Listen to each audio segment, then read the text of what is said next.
The pristine waters of Jervis Bay in New South Wales are rich with nutrients as warm waters from the East Australian current mix with cold water from the Antarctic.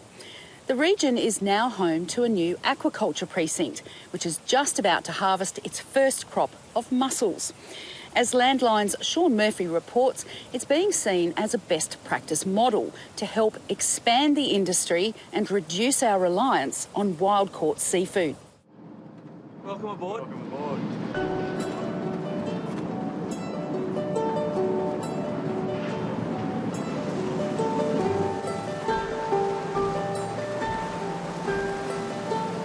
Our destination on the Blue Revolution today is only about 20 minutes away, but it's a journey that is decades in the making.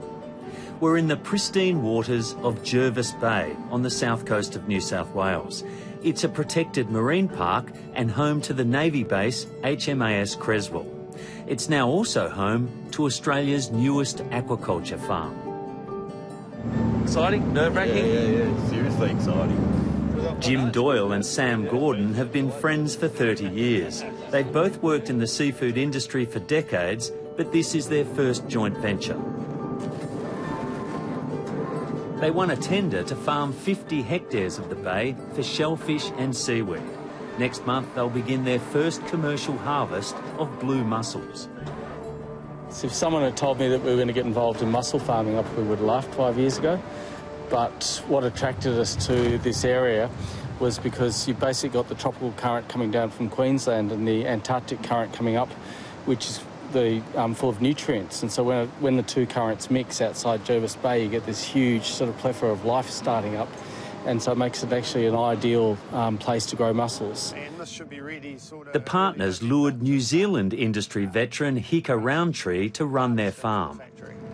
And how are they looking? Like, you're from New Zealand, how do they compare? Very well, yeah. And they actually pretty tasty too in comparison. Obviously the scale in New Zealand's a lot larger than over here in Australia, but all things being equal, it's been good, a good journey. You're going to be doing about 2 tonnes a day? Initially for a start-up, yes. How does that compare with New Zealand? Well, in New Zealand, some of the boats over there bring in 100 tonne at a time on the deck of the boat, and then there's anywhere up to 10 of those vessels throughout the different companies and the industries. Here's a male.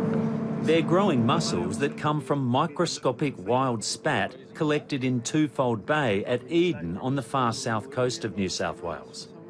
And we go through a strict DPI protocol, fisheries protocol, for biosecurity reasons, because they have invasive pests that come in on the log boats and the cruise ships down in Eden. And we soak the spat in fresh water for 2 hours to kill off any nasties. Of course, the mussel shuts up when he's in the fresh water, so he doesn't die. And then we keep them out of the water for a total of 12 hours while we truck them up here, and then we reseed them onto the rope here in Jervis Bay.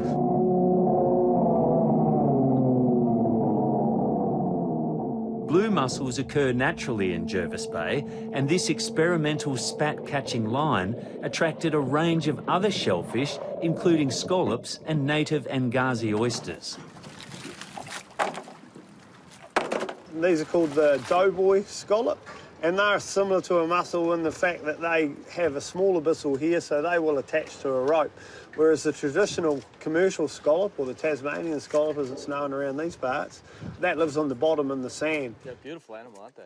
Wouldn't have a market value potentially, because scallops tend to be caught in large variable quantities throughout Australia, so the price is quite volatile. But because Jervis Bay is located so close to market in the East Coast, Sydney, Brisbane and Melbourne, what's different here is that we could actually deliver a live or chilled scallop into the East Coast market next day from harvest, and that makes it a unique product and gives it value. There's potential for everything here, but we're concentrating on the mussels because that's going to be the cash flow crop at the moment. But, there's opportunity everywhere. Every time we pull up the lines, you're going, oh, what's going on here? We've got more stuff, and it's just like a perfect little reef for everything, including the fish and the seaweed. The partners are collaborating with seaweed expert turned entrepreneur Pia Winberg. So we're looking at which of the endemic Australian seaweeds are naturally landing on the mussel ropes here, and which ones are good candidates for farming. because the mussel ropes are growing vertically, seaweed grows horizontally, so there's a great opportunity to grow many of these species here commercially on those lines. And these types of seaweeds which you're finding on the ropes, you know, what potential products could you make from them? Well, this sea lettuce, for example, that's the new common name that's been ruled with Australian standards, is really internationally known as a great seaweed to eat for health and gut health reasons. So those are no-brainer species that we can grow. Then there's small red seaweeds, these ones that look a bit crushed up, but these are actually, red seaweeds hold many different types of bioactives, so there's things we could develop in these species that we haven't even discovered yet.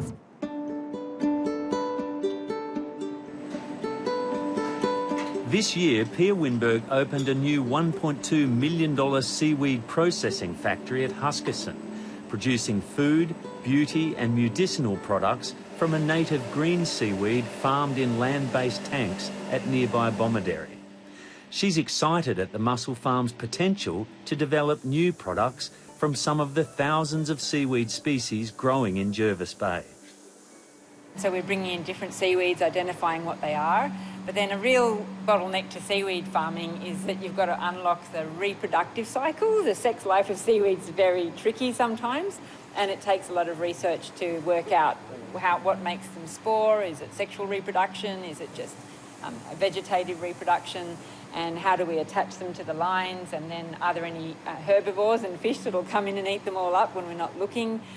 So there's a whole lot of little hurdles before we get there. But the opportunity is that the farm is there, the seaweeds are already growing on the lines, and so we can really leapfrog a lot of that challenge to get to a species out there within a year, I'm sure.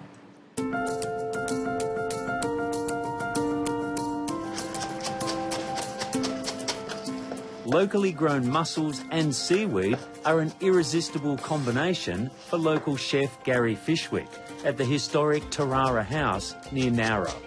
He reckons the region will attract new visitors in search of new culinary experiences.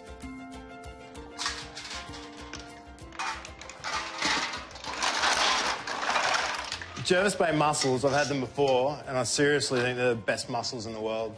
I've eaten mussels in a lot of different countries, and there's just something about Jervis Bay mussels that's just unique. And the size of them, the flavour. I know there must be something in the water, but they're definitely my favourite mussels. I'm making some flatbread, which we're going to use to dip into our mussel sauce after.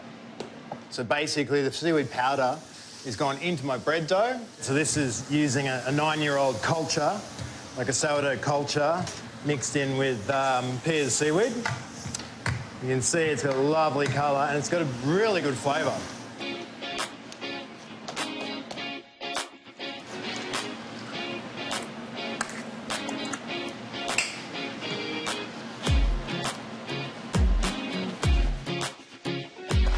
We're so lucky sort of here. We've got a lot of local produce, a lot of producers around the area, which we can source a wide variety of produce from.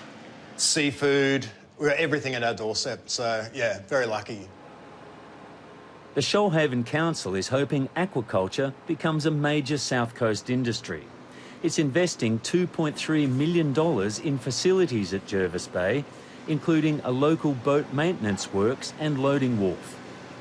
I think there's enormous potential here, not only in the bay, but on land-based aquaculture as well, and we've got a few proposals where that's happening. I believe on the South Coast, with the processing, with the growing and the processing, there's potentially up to 1,000 jobs.